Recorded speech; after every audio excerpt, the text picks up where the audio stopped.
I've spent the past week or so here in Germany at a Bible study retreat just north of Frankfurt. It's been a real joy to spend time with brothers and sisters in Christ from different parts of Europe and further afield too. Some I've known for many years, some I've only known a few days. But the family of God is truly, well, it's a wonderful place to be. I was having a conversation with a dear friend and looking at some pictures of what is generally known as Hezekiah's Tunnel in the city of Jerusalem. I was recalling the time I was wading through this ancient subterranean passageway built as part of the defences against the Assyrians way back in the 8th century BC. Well, the story goes that, threatened by the mighty power that was Assyria, led by King Sennacherib, King Hezekiah, king of Judah, had constructed a most ingenious tunnel beneath the ancient city of Jerusalem in order to bring a supply of water into the city in the event of a siege. So, almost 10 years ago, during a visit to the city of Jerusalem, I happened to be walking through this tunnel. In the midst of what I later discovered was the second of 2 rocket attacks to take place during my visit, with missiles being launched from Gaza. I'd probably been in the safest location in the city, walking alone through this pitch black tunnel many feet beneath the surface. Well, when I returned to my accommodation later that evening, I heard people asking where others had taken shelter. But I had known absolutely nothing at all about the air raid and certainly hadn't heard any sirens. Well, at the far end of this tunnel, it emerges at the pool of Siloam. There are actually 2 pools in this area, and renewed debate continues as to which one was in use during the time of Jesus. Well, it matters little for now, but it was there in the first half of the 1st century AD where something remarkable took place. We briefly revisited this location in one of our sessions just yesterday, I think it was, as we discussed the healing of a blind man nearly 2,000 years ago in the ancient city of Jerusalem. Well, this event is recorded by John in the 9th chapter of his Gospel and is presented almost as if it were a dramatic script. Jesus, the teacher from up north in Nazareth, he was in the city of Jerusalem with his students when he saw a man who had been blind from birth. Well, this led to something of a theological discussion, which in turn led to Jesus repeating a claim which he had made a little earlier, that he was indeed the light of the world. Well, the next we know is that Jesus then spat on the ground, made a little mud with the spit and spread it over the blind man's eyes. He told him to go and wash himself in the pool of Siloam, which he did, and then he came back able to see. It was absolutely remarkable. But this is only the beginning of the story. Onto the scene come some neighbours and others who knew this man as the blind beggar, and there's some confusion among them as to whether he was or whether he wasn't the same man who used to sit and beg. But the man kept insisting that it was him. And so they wanted to know just what had happened and how he had been healed from his blindness.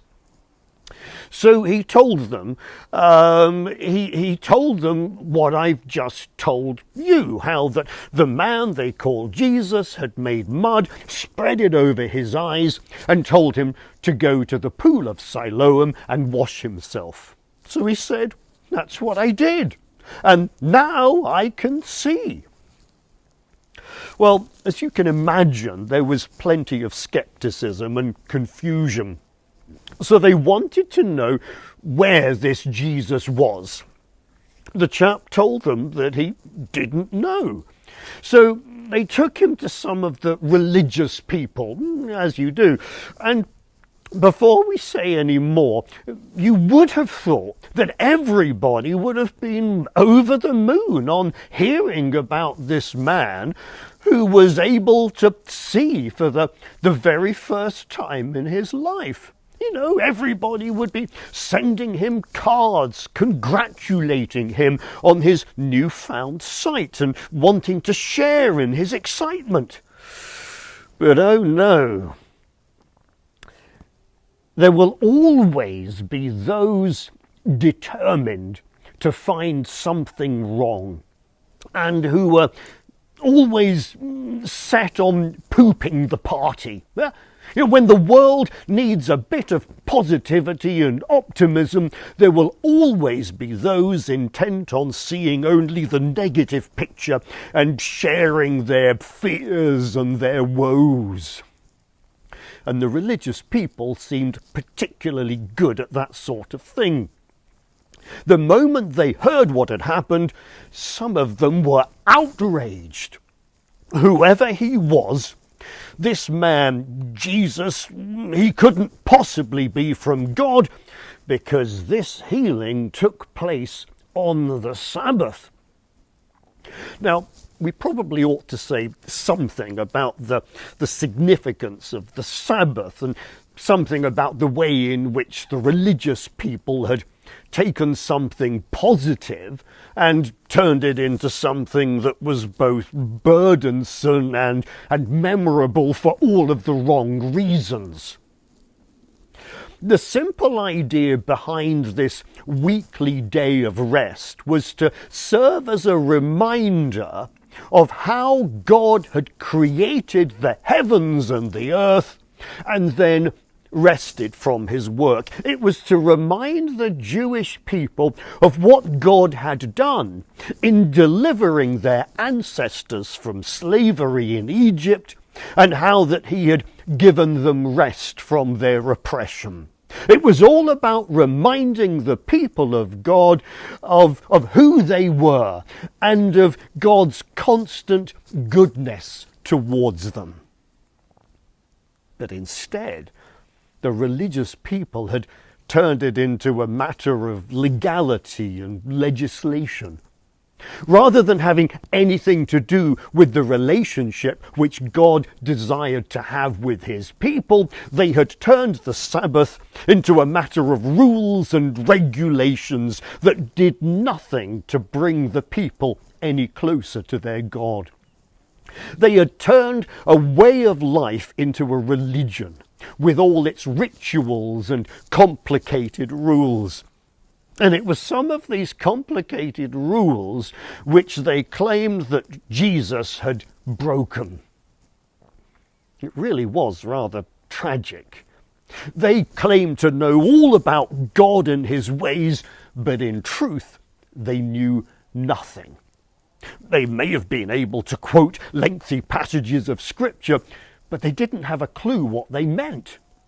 And when it came to the things of God, they were blind. It was as if they were stumbling about in the dark.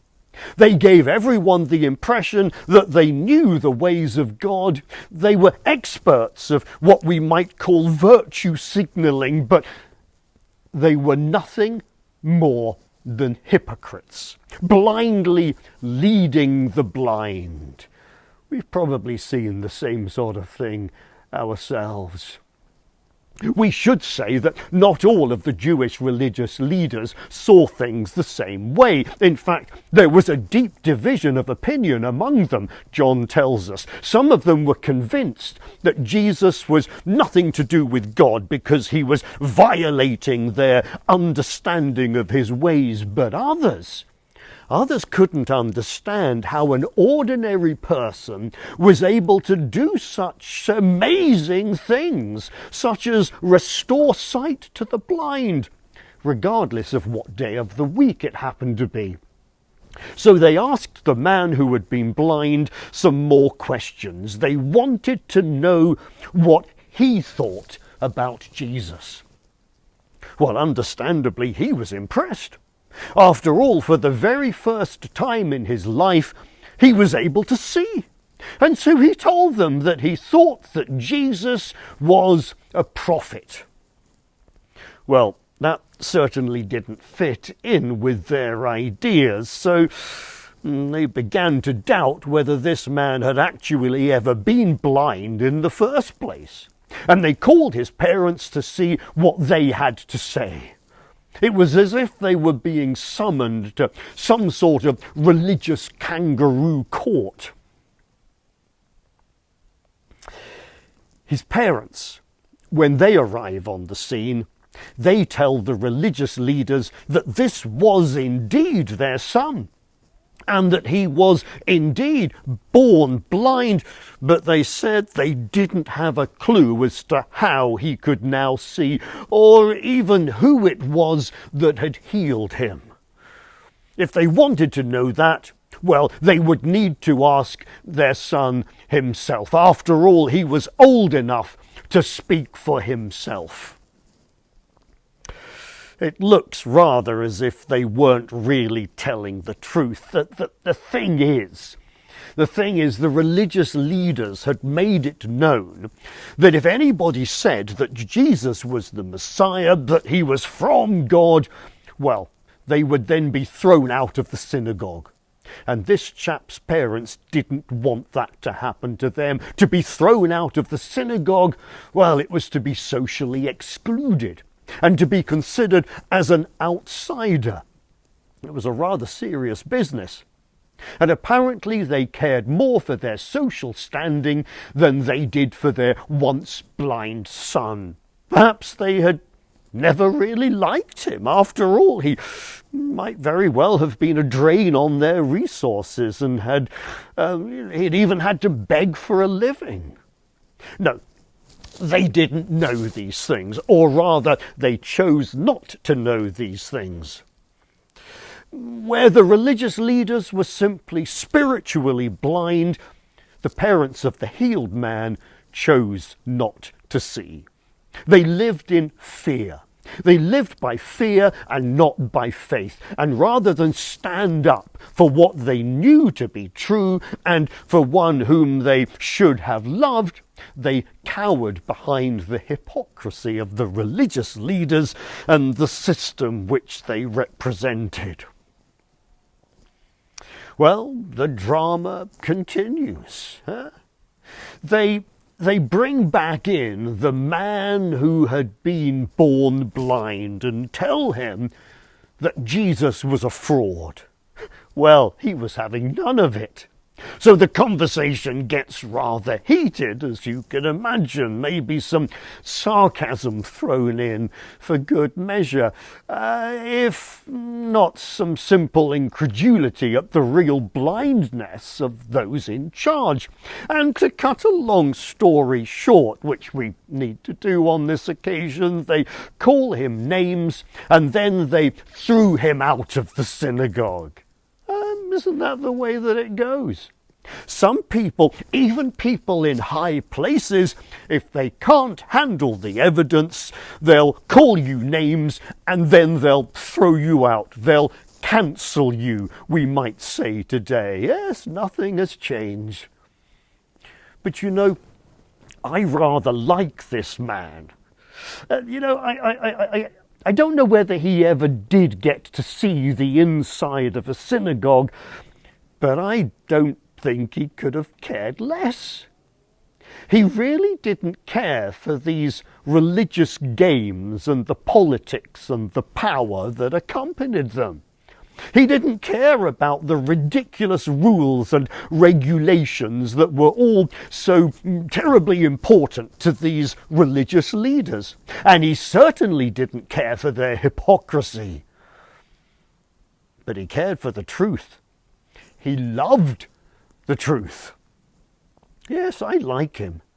He wasn't going to be intimidated by the religious bullies.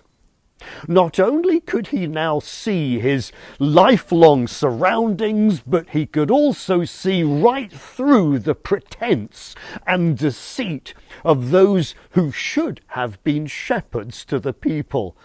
But they were nothing of the sort. To the religious leaders, God was simply a means of giving them power over others whilst making themselves look holy. What an absolute sham. You know, it's no wonder they didn't know who Jesus really was. If they didn't know God, it isn't surprising that they didn't know Jesus, the Son of God.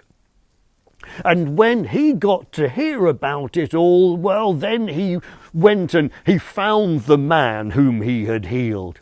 And he said to him, "Do you believe in the Son of Man?" That was a term that Jesus used of himself to identify himself with the common people. Do you believe in him? He asked. Well, this man wanted to. He must have heard of him as he had sat begging all those years, and he knew it was the man called Jesus who had opened his eyes. But it seems as if he hadn't yet knowingly set his newly opened eyes upon him. So Jesus says to him, "You have seen him, and he is speaking to you." Don't you love that? You have seen him, he said, words that would never have made sense to him before. So he says, "Yes, Lord, I believe." And then he worshipped Jesus. Isn't that beautiful? I mean, what else could he have done? All his life he had been blind, but now he could see light, people, colours, buildings, water, sky, and right before his eyes he saw the one who had opened them, so he worshipped him. And Jesus says to him, "This is why I came, to give sight to the blind, and to show those who think that they see that in truth they are the ones who are really blind." Yes, we might say there's none so blind as those who think they see, yet haven't got a clue about the things of God. And as one writer would later say, we are not looking at what can be seen, but at what cannot be seen. For what can be seen is temporary, but what cannot be seen, that is eternal. So may God be constantly opening our eyes that we might see all that which cannot be seen. And may he continue to bless each one of us so that we might be a blessing to those around us, even those around us who today might still be walking in darkness, but who long to see the light of the world. Thank you.